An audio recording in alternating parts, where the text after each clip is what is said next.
Qui-Gon Jinn is best known as the wise Jedi Master who trains and watches over Obi-Wan Kenobi as he graduates from Padawan to full-fledged Knight.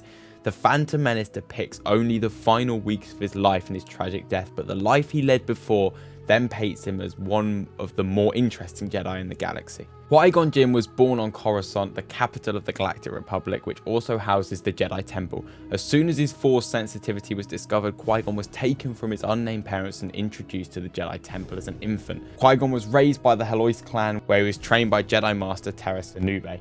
His training proceeded normally for the first few years of his life. He passed the Jedi trials without an issue, became a talented combatant, and grew stronger in the ways of the Force. The big shift came when Qui-Gon was 12 years old, and he was assigned to serve as Padawan under Jedi Master Dooku. Dooku is best known as the villain of Attack of the Clones and the first act of Revenge of the Sith, but he was once a respected Jedi Master. After being chosen to train Qui-Gon Jinn, he did so with great success. Dooku did eventually turn to the dark side, but Qui-Gon was thankfully spared from all that negativity.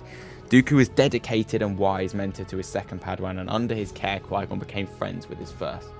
Qui-Gon aided Dooku on one of the most difficult adventures, hunting down the bounty hunter Shenda Maul.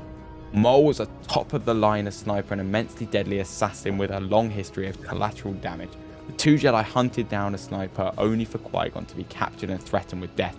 Dooku, forced to act quickly to save his Padawan, struck down Maul with a blast of Force lightning. This was the first moment anyone in the Jedi Order began to question his loyalty.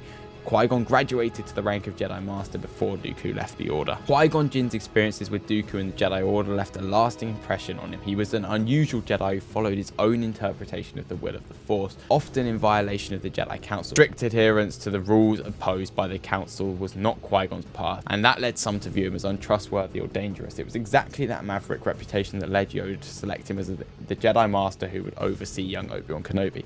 Kenobi was a gifted youngling and a notorious troublemaker, and multiple masters refused to take him on. Qui-Gon accepted the task. Though the duo didn't gel at first, they grew to respect each other over the years of teamwork in impossible scenarios. Some say that Obi-Wan's dedicated obedience to the Jedi Code began as a form of rebellion against Qui-Gon's unpredictable ways. Despite his many disagreements with the Jedi Council, Qui-Gon was offered a seat amongst the prestigious bodies when the old member retired. Jinn was honoured to be considered for that position, but it would have meant Kenobi would need to be transferred to another master.